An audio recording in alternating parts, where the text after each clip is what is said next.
കാവേരിയും വിനീതും കൂടി ബാങ്കിലോട്ട് വന്നിരിക്കുകയാണ്. മറ്റൊന്നിനുമല്ല, ജയപാലൻ തന്ന ചെക്ക് മാറ്റി വാങ്ങി ക്യാഷായിട്ട് വാങ്ങാൻ വേണ്ടിയിട്ടാണ് വരുന്നത്. അപ്പോൾ വരുമ്പോൾ തന്നെ ഇത്രയും വലിയ പൈസ കൈമാറ്റം ചെയ്യുന്നത് കൊണ്ട് തന്നെ വിനീതിന് നല്ല ഭയമുണ്ട്. അപ്പോൾ വിനീത് ചെക്ക് കൊടുക്കുകയാണ്. ചെക്ക് കൊടുത്തു കഴിഞ്ഞപ്പോൾ അവിടുത്തെ സ്റ്റാഫ് പോയിട്ട് മാനേജറുടെ അടുത്ത് പോകും. എന്നിട്ട് ഇങ്ങനെ ഓരോ കാര്യങ്ങളൊക്കെ ചോദിക്കുന്നുണ്ട്. അപ്പോൾ ഇത് കണ്ടപ്പോൾ വിനീതിന് ആകെ ആദിയാവും. വിനീത് പറയും, ദേ നോക്ക്, ഇത് ജയപാലൻ്റെ ആൾക്കാരാണെന്ന് തോന്നുന്നു ഇവരുള്ളവരൊക്കെ. അതെ, നമുക്ക് പൈസ തരാതിരിക്കാൻ വേണ്ടിയിട്ട് എന്തെങ്കിലും കാര്യങ്ങൾ ചെയ്യുന്നതായിരിക്കും എന്ന്. അപ്പോൾ കാവേരി വഴക്ക് പറയാണ് വിനീതിനെ. എന്താ വിനീതായിട്ട് ഒരു കാര്യവും ഒരു പരസ്പര ബന്ധമില്ലാത്ത കാര്യം പറയുന്നത്? ഇവിടുത്തെ ആൾക്കാർക്ക് എങ്ങനെ ജയപാലനെ അറിയുന്നത് എന്നൊക്കെ വിനീതിനെ വഴക്ക് പറയാണ് കാവേരി. അപ്പോൾ വിനീത് സമ്മതിക്കുന്നില്ല. വിനീത് പറയും, ഇല്ലില്ല, ഇവർ നമുക്ക് മാക്സിമം പൈസ തരാതിരിക്കാൻ ശ്രമിക്കാനാണ് എന്നൊക്കെ പറഞ്ഞ് വിനീത് ഇങ്ങനെ പറഞ്ഞുകൊണ്ടിരിക്കുക. അപ്പോൾ നമ്മൾ ഈ സ്റ്റാഫ് വന്നിട്ട് പറയും, ഇത് 50 ലക്ഷത്തിൻ്റെ ചെക്കാണല്ലോ, ഇതിൽ ആരുടെ പേരാ, ഈ പേര് ഇവിടെ എഴുതിയിരുന്നോ, വിനീത് എന്നുള്ള പേര് എഴുതിയിരുന്നോ എന്ന്. അപ്പോൾ വിനീത് പറയും, ഇല്ല, ഈ ചെക്കിൽ പേരെഴുതിയത് ഞാനാണ് എന്ന്. അപ്പോൾ കാവേരി പറയാണ്, വിനീതേട്ടന് മാത്രമേ ഈ ബാങ്കിൽ അക്കൗണ്ട് ഉണ്ടായിരുന്നുള്ളൂ, അപ്പോൾ വിനീതേട്ടൻ്റെ പേരിലോട്ട് മാറ്റാം എന്നാണ് വിചാരിക്കുന്നത് എന്ന്.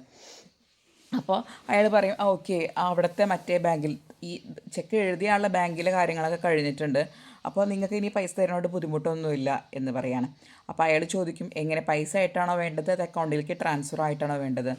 അപ്പോൾ കാവേരി പറയും, അക്കൗണ്ടിലോട്ട് ട്രാൻസ്ഫർ ആയിട്ട് മതി എന്ന്. അപ്പോൾ അയാളും പറയും, അത് തന്നെയാണ് നല്ലത്, കാരണം നിങ്ങൾക്ക് ഇൻ്റർനെറ്റ് ബാങ്കിങ് നിങ്ങളുടെ ഫോണിൽ ആക്ടിവേറ്റ് ആണെച്ചെങ്കിൽ എവിടെ വേണമെങ്കിലും പൈസ അടയ്ക്കാമല്ലോ എന്ന്. അപ്പോൾ വിനീത് പറയുകയാണ്, ഹോസ്പിറ്റലിലേക്കാണ് ഞങ്ങൾക്ക് വേണ്ടത്, നിളയുടെ ഓപ്പറേഷന് വേണ്ടിയിട്ടാണ് എന്ന്. അപ്പോൾ ബാങ്കിലത്തെ സ്റ്റാഫ് പറയും, എന്നാൽ പിന്നെ നിങ്ങൾ അക്കൗണ്ടിലോട്ട് തന്നെ വാങ്ങിക്കാവും നല്ലത്, കാരണം അല്ലാതെ വാങ്ങിച്ചു കഴിഞ്ഞാൽ ഇത്രയും വലിയ പൈസയൊക്കെ ഹാൻഡിൽ ചെയ്യാൻ ഭയങ്കര ബുദ്ധിമുട്ടായിരിക്കും. അപ്പോൾ ഇൻ്റർനെറ്റ് ബാങ്കിങ് ആക്ടിവേറ്റ് ആണെച്ചെങ്കിൽ നിങ്ങൾക്ക് എവിടെ ചെന്നാലും ഈ പൈസ അടയ്ക്കാനുള്ള ഓപ്ഷൻ ഉണ്ടാകും, അതൊന്നും ആലോചിച്ചിട്ട് ടെൻഷൻ ആവേണ്ട. എന്നാൽ ശരി, അങ്ങനെ തന്നെ ചെയ്യാമെന്ന് പറഞ്ഞ് അപ്പോൾ ക്യാഷ് പെട്ടെന്ന് തന്നെ വരും, അതിനൊന്നും ഡിലേ ഉണ്ടാവില്ല എന്ന് പറയുകയാണ്. അത് കഴിഞ്ഞതിന് ശേഷം വിനീതും കാവേരിയും പുറത്തിറങ്ങുകയാണ്. അപ്പോഴേക്കും ക്യാഷ് വന്നിട്ടുണ്ടാവും അക്കൗണ്ടിൽ, 50 ലക്ഷം ക്രെഡിറ്റ് ആയി എന്ന് പറഞ്ഞിട്ട് മെസ്സേജ് വരും. അപ്പോൾ കാവേരിയോട് വിനീത് പറയും, കാവേരി പൊക്കോളൂ, ഞാനിവിടുത്തെ അച്ഛനെ ഒന്ന് കണ്ടിട്ട് വരാം, അച്ഛൻ കുറച്ച് തയ്ക്കേണ്ട കാര്യങ്ങളും ഒരു ഓർഡർ തരാമെന്നൊക്കെ പറഞ്ഞിട്ടുണ്ടായിരുന്നു ഇവിടുത്തെ പള്ളിയിലച്ഛൻ. അപ്പോൾ അദ്ദേഹം ഇവിടെ വരുമ്പോൾ വിളിക്കാമെന്ന് പറഞ്ഞിട്ടുണ്ടായിരുന്നു, അദ്ദേഹനെ വിളിച്ചിട്ടുണ്ട്, അപ്പോൾ നീ പൊക്കോ എന്ന് പറഞ്ഞ് കാവേരി യാത്ര അയച്ച് വിനീത് നടക്കുമ്പോഴാണ് നിവിൻ അങ്ങോട്ട് വരുന്നത്. അതായത് നിവിൻ അവിടെ അടുത്ത് വന്നിട്ട് ഒരു കടയിൽ ഇരുന്നിട്ട് വെള്ളം കുടിക്കുന്നത് കാണുമ്പോഴാണ് വിനീതിനെയും കാവേരിയും കാണുന്നത്. അപ്പോൾ കാവേരി ഓട്ടോയിൽ കയറിപ്പോവും. വിനീതിനെ കാണുമ്പോൾ വിനീതിൻ്റെ അടുത്തേക്ക് നിവിൻ ഓടി വരികയാണ്. അപ്പോൾ വിനീത് അവനെ വഴക്ക് പറയും, നീ എന്തിനാണ് ഇങ്ങോട്ട് വന്നത്, നിനക്ക് എന്താവശ്യമാണ് ഇങ്ങോട്ട് വരേണ്ടത്? അപ്പോൾ വിനീത് പറയും, ഞാൻ നിങ്ങളെ കാണാൻ വേണ്ടിയിട്ടാണ് വന്നത്. അങ്ങനെ പറയരുത് നിവിനെ, നീ എന്നെ കാണാനാണോ അതോ കാവേരിയെ കാണാനാണോ ഇങ്ങോട്ട് വന്നത് എന്ന് ചോദിക്കുകയാണ് വിനീതിൻ്റെ അടുത്ത്. അപ്പോൾ വിനീത് പറയും, ഞാൻ നിങ്ങളെല്ലാവരെയും കണ്ടിട്ട് വിശേഷങ്ങളൊക്കെ അറിയാൻ വേണ്ടിയിട്ടാണ് വന്നത് എന്ന്. അപ്പോഴേക്കും വിനീതിൻ്റെ ഫോൺ റിങ് ചെയ്യും. അപ്പോൾ ഫോൺ റിങ് ചെയ്തപ്പോൾ ഫോണിൽ സംസാരിക്കുന്നതിനിടയ്ക്ക് വിനീതിൻ്റെ അടുത്ത് നിവിൻ ഓരോന്നും സംസാരിക്കുന്നുണ്ട്. അപ്പം വിനീത് പറയും, നീ ഒന്നും മിണ്ടാതിരുന്നത്, ബാങ്കിൽ നിന്നാണ് വിളിക്കുന്നത്, നിൻ്റെ ജയപാലൻ അങ്കിൾ തന്ന പൈസ ഇനി എടുക്കണ്ടെന്ന് പറയാൻ വേണ്ടിയിട്ടാണോ അപ്പോൾ നീ ഇങ്ങോട്ട് വന്നിട്ടുള്ളത്, ഈ ബാങ്കുകാരോടൊന്ന് സംസാരിക്കട്ടെ എന്ന് പറഞ്ഞ് നിവിനെ ചീത്ത പറയുകയാണ് വിനീത്. അപ്പോൾ നിവിൻ പറയില്ല, ഞാനൊന്നും ഇടപെടുന്നില്ല, നീ പോയിട്ട് സംസാരിച്ചിട്ട് വന്നു. അങ്ങനെ വിനീത് ഫോൺ എടുത്തു കഴിഞ്ഞാൽ അപ്പുറത്തൊരാളുണ്ടാവും. അയാൾ പറയും, ഞങ്ങൾ ബാങ്കിൽ നിന്ന് ഒരു കൺഫർമേഷന് വേണ്ടിയിട്ടാണ് വിളിക്കുന്നത്, നിങ്ങളുടെ ATM കാർഡിൻ്റെ പിൻ നമ്പർ ഒന്ന് പറഞ്ഞു തരുമോ എന്ന് ചോദിക്കും. അപ്പോൾ ശരി എന്ന് പറഞ്ഞ് വിനീത് ATM കാർഡിൻ്റെ പിൻ നമ്പർ പറഞ്ഞു കൊടുക്കും. അത് കഴിഞ്ഞപ്പോൾ മൊബൈലിലോട്ടൊരു OTP വരും. അപ്പോൾ ആ OTP ചോദിക്കും. അപ്പോൾ വിനീത് എന്ത് ചെയ്യും, നല്ല സുഖമായിട്ട് ആ OTP പറഞ്ഞു കൊടുക്കും. അത് തട്ടിപ്പുകാരാണെന്ന് തോന്നുന്നു, കാരണം ATM കാർഡിൻ്റെ നമ്പറും OTP ഒന്നും നമ്മൾ ആർക്കും ഷെയർ ചെയ്യാൻ പാടില്ലല്ലോ. അതൊക്കെ ഇപ്പോൾ തട്ടിപ്പുകാരുടെ പരിപാടികളാണല്ലോ, ബാങ്കിൽ നിന്നാണ് അവിടെ നിന്നാണെന്നൊക്കെ പറഞ്ഞ് വിളിക്കുന്നത്. അങ്ങനെ വിനീത് പറഞ്ഞു കൊടുക്കുകയും ചെയ്യും. അത് കഴിഞ്ഞ് വിനീത് ഫോൺ കട്ട് ചെയ്ത് നിവിൻ്റെ അടുത്ത് സംസാരിക്കുകയാണ്. എന്നിട്ട് നിവിനോട് പറയുകയാണ്, നീ ഇങ്ങനെ പിന്നാലെ നടക്കരുത്, നീ നിൻ്റെ കാര്യം നോക്കി നടക്ക് നിവിനെ എന്നൊക്കെ പറഞ്ഞിട്ട് വിനീത് അവിടെ നിന്ന് പോകണം. നിവിന് ആകെ സങ്കടമാവും, കാരണം നിവിൻ ചെയ്തു കൊടുത്ത സഹായങ്ങളൊന്നും വിനീത് ഓർക്കുന്നു പോലുമില്ല. പക്ഷേ നിവിൻ അത് പ്രതീക്ഷിച്ചിട്ടല്ല അങ്ങനെ ചെയ്ത് കൊടുത്തില്ലെങ്കിൽ കൂടി വിനീത് ഒരു നന്ദിയില്ലായ്മയാണ് ഇപ്പോൾ കാണിച്ചുകൊണ്ടിരിക്കുന്നത്. അങ്ങനെ നിവിൻ ആകെ വിഷമിച്ചിട്ട് നിൽക്കുകയാണ്.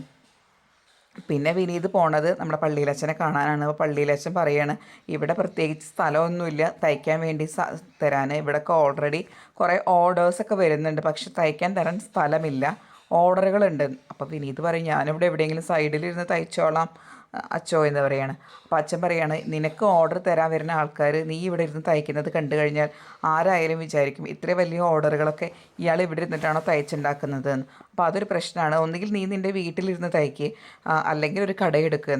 അപ്പോൾ വിനീത് പറയാണ് വീട്ടിലിരുന്ന് തയ്ക്കാൻ സൗകര്യങ്ങൾ കുറവാണ്, കടയെടുക്കൽ ഇപ്പോൾ നടക്കുമെന്ന് തോന്നുന്നില്ല.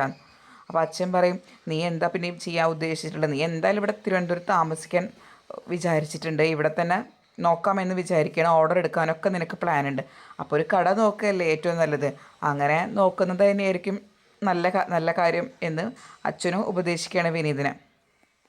അപ്പോൾ വിനീതിന് തോന്നി ആ പറഞ്ഞതിൽ ഒരു കുറച്ചൊക്കെ ശരിയുണ്ട്. കാരണം ഇനി തൊഴിലിതാണല്ലോ, അപ്പോൾ ഇത് കണ്ടിന്യൂ ചെയ്യുമ്പോൾ ഒരു കട ഉള്ളത് നല്ലത് തന്നെയാണ്.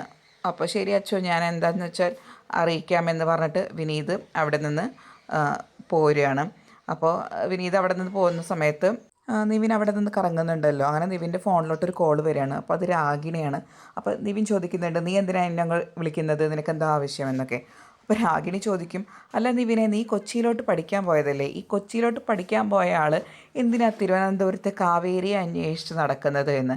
അപ്പോൾ നിവിൻ ആകെ ഷോക്കാവും. കാരണം ഇതിപ്പോൾ എങ്ങനെ ഇവൾ അറിഞ്ഞു എന്നാണ് നിവിൻ്റെ ചിന്ത. സംഗതി ജയപാലൻ ഇവിടെ വന്ന് പോയിട്ടുണ്ട്, പക്ഷെ അതൊന്നും നിവിൻ അറിയില്ലല്ലോ. അപ്പോൾ രാഗിണി പറയും നീ അവിടെ കാവേരി അന്വേഷിച്ച് നടക്കുകയാണെന്ന് രാജി ആൻറ്റി അറിഞ്ഞാലുള്ള പ്രശ്നങ്ങൾ എന്തൊക്കെയാവുമെന്ന് നീ ആലോചിച്ചിട്ടുണ്ടോ എന്നൊക്കെ പറഞ്ഞ് രാഗിണി ഭീഷണിപ്പെടുത്തുകയാണ് നിവിനെ. ഞാനിതെന്തായാലും രാജി ആൻറ്റിയുടെ അടുത്ത് പറഞ്ഞു കൊടുക്കും എന്നൊക്കെ പറഞ്ഞ് രാഗിണി ഉണ്ടാക്കണം. അപ്പോൾ നീ എന്താ വെച്ചാൽ കാണിക്കുകയെന്ന് പറഞ്ഞ് നിവിനും ഫോൺ കട്ട് ചെയ്യും. പിന്നെ നമുക്ക് കാണിക്കുന്നത് നമ്മുടെ കാവേരി പുതിയതായി താമസിക്കുന്ന വീടാണ്.